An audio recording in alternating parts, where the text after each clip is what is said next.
इस दुनिया की चंद नामुमकिन चीजों में से एक नामुमकिन चीज ये भी है कि इंसान की जिंदगी में गम और तकलीफ ना आए।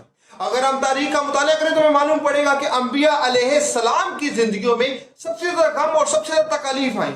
आप हजरत आदम अलैहिस्सलाम की जिंदगी से लेकर हजरत मोहम्मद सल्लल्लाहु अलैहि वसल्लम की जिंदगी तक आए, आपको हर नबी की जिंदगी में ये फैक्टर्स कॉमन मिलेंगे।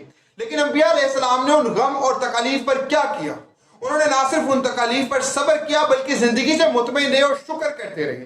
यानी दुख और तकलीफ में सब्र करना, शुक्र करना और अपनी जिंदगी से मुतमईन रहना अंबिया अलैहिस्सलाम की मिरास है।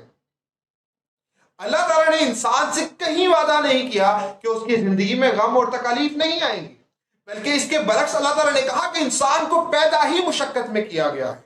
लेकिन अल्लाह ताला ने एक वादा इंसान से जरूर किया, कहा मैं तुम्हें गम भी दूंगा, तकलीफ भी दूंगा, लेकिन उन्हें बर्दाश्त करने की हिम्मत मैं तुम्हें दूंगा और तुम्हारी इस्तात से बढ़कर तुम पर बोझ नहीं डालूंगा।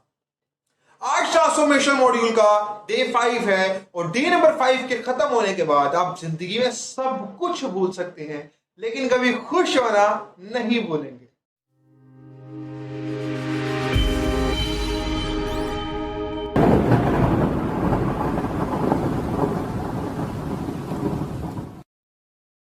अब यहां तक की वीडियो में तो आप जान चुके हैं कि जिंदगी से गम को कभी निकाला नहीं जा सकता, लेकिन गम को देखने के नजरिए को तो बदला जा सकता है। इस पर हम थोड़ी देर बाद बात करते हैं। पहले मैं आपको बताता हूं कि जिंदगी में खुश रहना क्यों जरूरी है। National science of academy America का एक इंस्टीट्यूट है, यहां पर एक रिसर्च की गई और रिसर्च में एक बात सामने आई कि जो इंसान अपनी जिंदगी में खुश रहते हैं और अपनी जिंदगी से मुतमईन रहते हैं, वो अपनी जिंदगी को एक एवरेज इंसान से 6 से 7 साल मजीद बढ़ा पाता है। यानी मेडिकल साइंस के मुताबिक खुश रहने से ना सिर्फ आप एक सेहतमंद जिंदगी पाते हैं बल्कि आप एक लंबी उम्र भी पा सकते हैं। दूसरी रीजन, अगर आप खुश हैं तो सर्दी भी अच्छी है, गर्मी भी अच्छी है, बहार भी अच्छी है, खजा भी अच्छा है, क्योंकि शाहता के जैसा मूड हो वैसा मंजर होता है। मौसम तो इंसान के अंदर होता है। सो अंदर का मौसम अगर खुश है तो बाहर का भी मौसम आपको खुशगवार ही लगेगा। सो अगर जिंदगी में खुश नहीं होंगे, हर चीज जिंदगी में बेमायनी सी, बेकार सी लगेगी। मैं कासिम अली शाह साहब का एक शो देख रहा था। उस शो में उन्होंने एक वाकया बताया कि फैसलाबाद में एक मियाँ और बीवी तलाक के सिलसिले में एक बुजुर्ग के पास और उन्हें अपने डाइवोर्स पेपर दिए और उन्हें गवाह बनाने के लिए डिवोर्स करने लगे। लेकिन उस बुजुर्ग ने उनके डाइवोर्स पेपर लिए और उनसे कहा कि आप चंद रोज मेरे कहने पर एक छोटा सा काम कीजिए, और उसके बाद वो लोग वहां से चले गए। चंद रोज बाद वो कपल दोबारा उस बुजुर्ग के पास आते हैं और उनसे तलाक के पेपर्स डिमांड करते हैं। वो बुजुर्ग कहते हैं कि मैं डर गया तो इनकी तलाक होने जा रही, और वो कहते हैं कि उन्होंने तलाक के पेपर्स पकड़े और उसको मेरे सामने फाड़ दिया। और उन्होंने मुझसे पूछा कि ऐसा क्या आपने जादू कर दिया? उन्होंने कहा मैंने कोई जादू नहीं किया, मैंने सुन्नत नबी आपको बताई। बुजुर्ग ने बीवी से कहा था कि जब तुम्हारे शौहर घर आए तो तुम उनकी तरफ मुस्कुरा कर देखना और उनको सलाम करना, और इसी तरह मर्द से कहा था कि तुम घर आओ तो अपनी बीवी को देखकर मुस्कुराना और उसे सलाम करना। यानी सुन्नत नबी है कि जिंदगी में खुश रहना, और अगर आप खुश रहेंगे तो आपके ताल्लुकात मजबूत होंगे और रिश्तों को बचा सकेंगे। और चौथी ऑब्जर्वेशन मेरी पर्सनल ऑब्जर्वेशन है। मैं फ्रीलांस राइटर हूं और मैंने ऑब्जर्व किया कि जिस वक्त मेरा मूड अच्छा होता है, जिस वक्त मैं खुश होता हूं, उस वक्त मेरे जेहन में ज्यादा आइडियाज आते हैं, उस वक्त मैं स्ट्रेस फ्री माहौल में काम करता हूं और बेहतरीन अंदाज से अपनी तहरीरों को लिख पाता हूं। और मैंने जब इस पर रिसर्च की तो मालूम पड़ता है कि इंसान जब खुश होता है तो अपना काम, उसकी प्रोडक्टिविटी इनहेंस हो जाती है। तभी तो बोनसेस और प्रमोशंस का लालच दिया जाता है, क्योंकि बोनसेस और प्रमोशन इंसान को खुशी देते हैं और खुशी की वजह से वो इंसान बेहतरीन काम करता है जो कि उस कंपनी के लिए बहुत कारआमद साबित होती है। पांचवी बात, क्वांटम फिजिक्स के आ जाने के बाद ये चीज मालूम हुई कि हमारे इमोशंस जो है वो ट्रेवल करते हैं, और इसी वजह से सेल एग्जीक्यूटिव को हमेशा कहा जाता है कि अपने चेहरे पे मुस्कुराहट रखें, इससे माहौल खुशगवार होता है। जो नेक्स्ट पर्सन आता है वो बेहतरीन तरीके से आपकी बात भी सुनता है और आपके ज्यादा चांसेस है कि आप उस सेल को क्लोज कर सकें। अब यहां तक तो आप जान चुके कि जिंदगी में खुश रहना किस लिए जरूरी है। अब नेक्स्ट हम जानते हैं कि जिंदगी में खुश रहा कैसे जाएगा। चलिए इसका आगाज करते हैं कहानी से। ये कहानी एक देहाती शख्स की जो कि अपने बेटे और एक घोड़े के साथ रहा करता था। उनकी जिंदगी बेहतरीन अंदाज से गुजर रही थी, लेकिन फिर एक रात ऐसा होता है कि उसका बेटा घोड़े की रस्सी को मजबूती से नहीं बांध पाता, जिसकी वजह से घोड़ा रस्सी को तुड़वा कर जंगल में कहीं दूर निकल जाता है। वो लोग बहुत कोशिश करते हैं लेकिन घोड़ा नहीं मिलता। गांव वाले उस शख्स के पास आते हैं और उसे आगे कहते हैं यार बड़ा अफसोस हुआ कि तेरा घोड़ा भाग गया। उसने कहा इसमें अफसोस वाली क्या बात है, जो होता है अच्छे के लिए होता है। गांव वाले कहते हैं यार अजीब खपती सा पागल सा आदमी है, इसमें क्या अच्छा है, घोड़ा भाग गया उसको और कह रहा है जो होता है अच्छे के लिए होता है।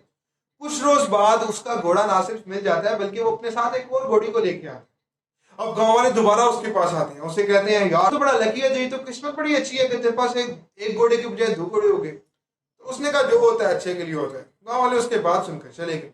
कुछ रोज बाद इस तरह हुआ कि उसका बेटा जो है वो घोड़े पे शिकार करने जा रहा था, घोड़े से गिरकर जख्मी हो जाता है और अपनी टांग चढ़वा बैठता है।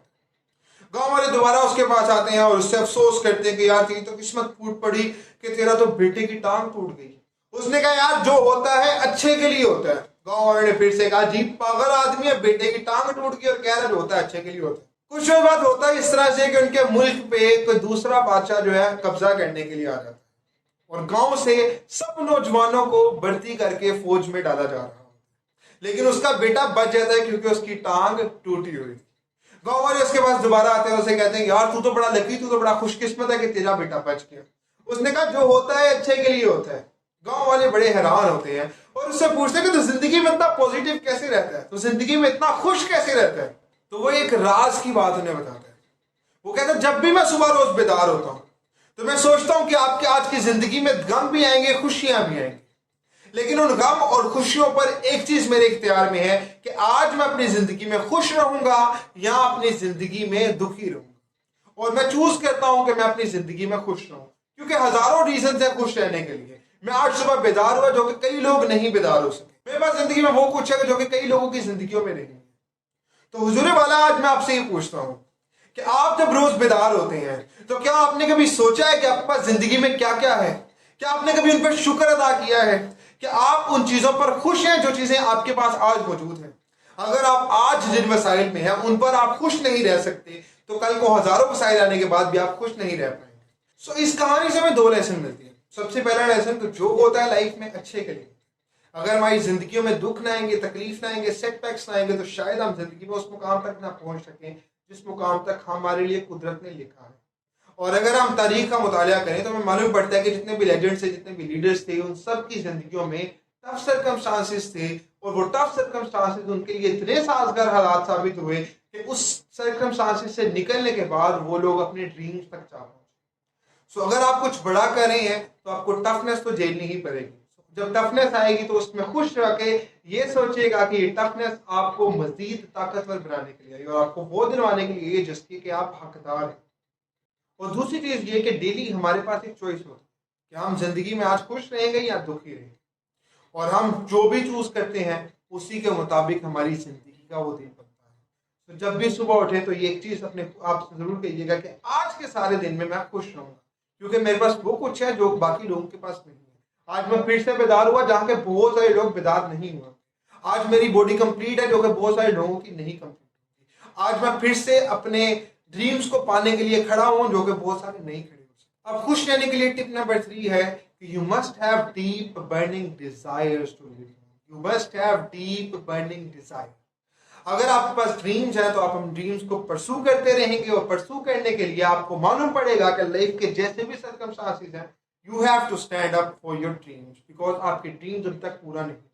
तो जिन लोगों की जिंदगियों में बर्निंग डिजायर्स होती हैं वो टफ सर्कमस्टांसेस को आसानी से झेलते हैं, बल्कि उसमें मुस्कुराते रहते हैं, बिकॉज क्योंकि उन्हें मालूम होता है कि सर्कमस्टांसेस उनको दिन ब दिन की मंजिल के करीब करते जा रहे हैं। सो टिप नंबर 3 खुश रहने के लिए हैव डीप बर्निंग डिजायर्स। अपने ड्रीम्स को हमेशा याद रखिएगा।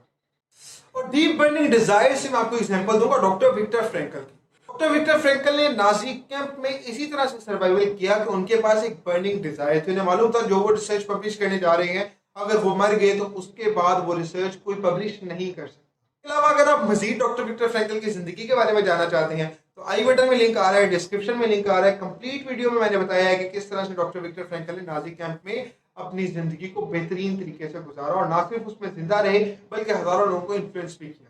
टिप नंबर 4 ये है कि एक्सेप्ट योरसेल्फ। अगर आप खुश रहना चाहते हैं तो जैसे हैं वैसे खुद को एक्सेप्ट करें। यहाँ पर मैं आपको अपने आप को एक्सेप्ट करने की प्रो टिप बताता हूँ। अल्लाह ताला ने आपके साथ बिल्कुल नाइंसाफी नहीं की। अल्लाह ताला ने आपको उस तरीके पर पैदा किया, उस रिसोर्सेज के साथ पैदा किया जो कि आपके लिए मोस्ट फेवरेबल थे और आपको सूट करते थे। सो अपने आप को एक्सेप्ट करें बिकॉज अल्लाह ताला ने आपको बिल्कुल परफेक्ट क्रिएट किया। 5 ये है कि आपका माइंड और आपकी बॉडी कनेक्टेड है। लास्ट वीडियो में मैंने बात की थी कि आपके माइंड में जिस तरह के इमोशंस आते हैं उसके मुताबिक आपकी बॉडी क्या उसको एक्सप्रेस करती है। तो जब भी आप सैड फील कर रहे हो तो आप नोट कीजिएगा आपके कंधे झुके हुए होंगे, आपका चेहरा डाउन होगा। इस सिचुएशन में आपको करना है, आपको फौरन से अपनी फिजियोलॉजी चेंज करना है। आपको स्ट्रेट खड़े होना है, अपने शोल्डर्स को बैक करना है, अपने फेस को अप करना है और अपने हाथों को इस तरह से ऊपर करना है जैसे कि आपको जीत क्या है।